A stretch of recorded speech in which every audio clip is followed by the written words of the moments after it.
Scotland and Tonga this weekend, folks. First match of Tonga's November campaign, first and only, and the Scots a chance to bounce back after a couple of disappointing weeks. We'll go through the squads, some of the recent history between these sides, just between you and me. A lot of it's not that recent.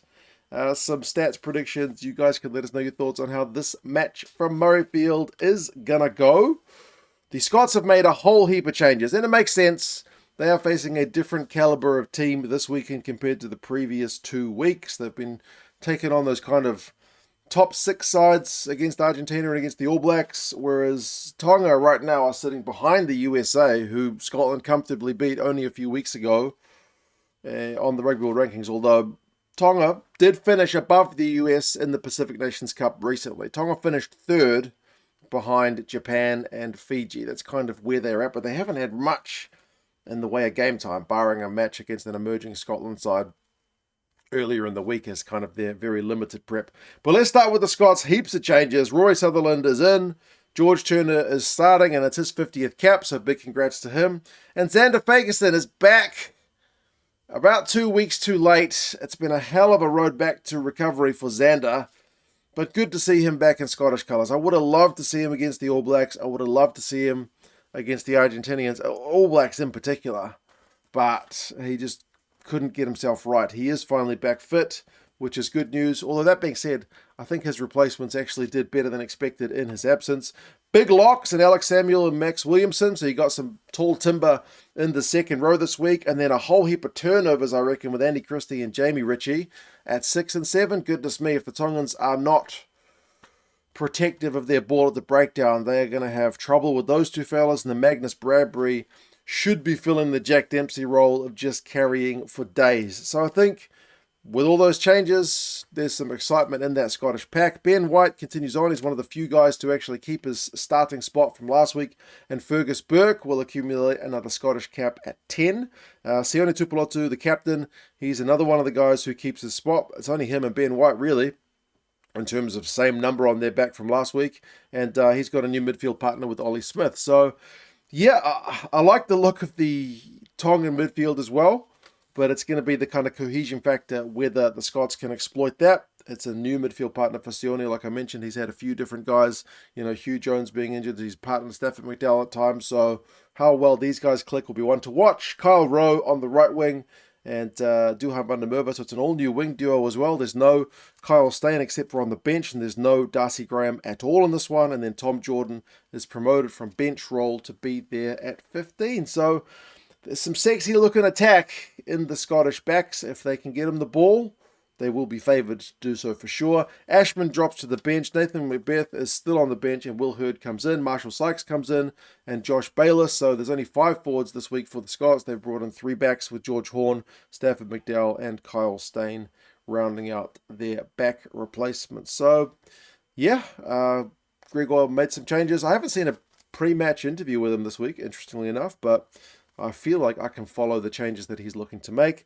For the Tongans, it's a squad which largely appeared at the Pacific Nations Cup, but access to players and injuries and whatnot always remains an interesting one. Like, there's no Malakai Fekitoa, there's no Charles Piutau, who are some of kind of the big name players who have appeared for Tonga in recent times, but they got some big old bodies. Like Ben Tamiafuna is captain, the tight head prop. Like, he's getting on in years. What is he, like 33, 34 at this point? But he's a big old unit. He's going to be an important man to start with. And then Siegfried Fisi'ihoi, I think he's even older, like 37 or 38. Some veterans. But both those guys played in the Pacific Nations Cup. Ford Pack did all right. Mailia is there as the hooker. And Mataele and Polonati, these guys, they were the lock-in duo for the Pacific Nations Cup as well. So they do have a bit of cohesion, if not recent game time. Samisi Paya, Moala and Anisi, that's Loto Anisi, are the back row. I mean, Moala, during that game against Canada, which they won to finish 3rd in the Pacific Nations Cup, was big on the carry, big on the tackle, so I'll be looking to see more of that from him. But then Anisi is from seeing him playing for Moana Pacifica here in Super Rugby, he is a guy to bust tackles. Veteran Takalua is there at 9. And Pellegrini is one to watch if you haven't seen him play at 10. Patrick Pellegrini, especially when he's on, and he's usually on, is a very good playmaker. Like, he's got good kicking game. He finds guys in open field. His kicking from the tee is good, and he's not afraid to take the ball to the line. So he's a really exciting number 10 to watch. He's probably one of the best 10s playing outside a Tier 1 nation. I would say Solomonakata and Fisi'ihoi, it's a big old tackle-busting midfield if they can get some pill. Tuipulotu is on the left wing, Filimone is on the right, and then William Harvili is kind of that second playmaker at 15. He can also play 10, plays his Super Rugby over here in NZ as well. So, yeah, also a bit of a creative boot on him, finding space in the backfield and whatnot too.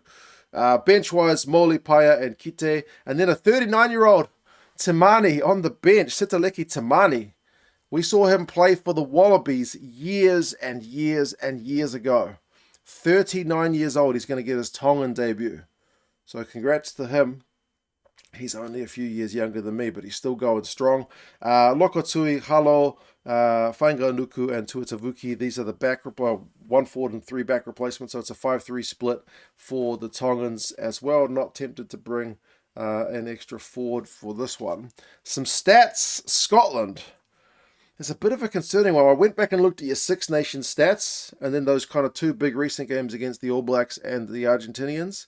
Like the Scots were busting 30 tackles a game on average in the Six Nations, and yet it dropped to kind of 20 against these other 2 Southern Hemisphere teams, which is a big drop. It's a big drop in their own line breaks conceded. Like they conceded 6 line breaks against the Irish, 6 line breaks against the French, who are bloody good teams, and yet it was 7 against New Zealand and 12 against Argentina. So concerning. They'll be looking to rectify that and do more like what they did against the US and really get the backline flowing and kind of running right. Put a smile on the crowd's dial after a couple of disappointing weeks. Tonga, I don't have their full season stats, but I mean, they've been pretty good on the turnover from what I've seen on them in the Pacific Nations Cup. Their line-out is usually pretty solid, which is not always a strength for a Tier 2 nation that doesn't get the same game time together. But they did struggle in that Pacific Nations Cup game against Canada. Their line-out was a bit shaky in that game. Recent history between the sides I mentioned is not that recent. Like, there are some games. 2023 World Cup, that's kind of recent. 2021, they played a game. And then prior to that, you're looking at more than a decade ago, 2014, 2012, and 2001. What were you doing in 2001? That's among the oldest of the last 5 games. I must have been just finishing school. Probably. Finishing high school, I think. Long, long time ago. There's been one Tongan win. That was back in 2012. It was, I think, Andy Robinson coached the Scottish side. Still had some players, like Greg Laidlaw played in that game. I think Stuart Hogg played in that game. But that was a Tongan win. All the other results are pretty big Scottish wins. 45-17 at the World Cup. 60 points to 14. 37-12. So the average is 40 points to 17 across the last 5 games. But as I mentioned, a lot of those are kind of ancient history at this point. So relevance factor pretty low. That being said, Scotland are predicted to do this one even more emphatically than the average, because the bookies have got Scotland by 39.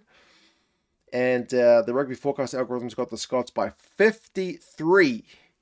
So it's predicted to be an absolute shellacking. It is on at 1:40 local time, which is the middle of the morning for me. I'm going to watch this one delayed.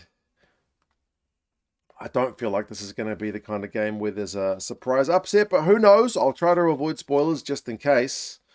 But I know the Scottish team's under a bit of heat, but I can't imagine them falling to a new low. Surely they get a big win here. But good to see the Tongans actually getting the game, because like I mentioned, they haven't featured in November thus far at all. Luke Ramos, Frenchman, is the ref. Hopefully he has a good game, keeps his cards in his pockets, and the players behave themselves. But anyway, you guys let us know your thoughts. How do you think this one's going to go? Who are you excited to see? And yeah, cheers for being here. Talk to you guys again soon. See you later.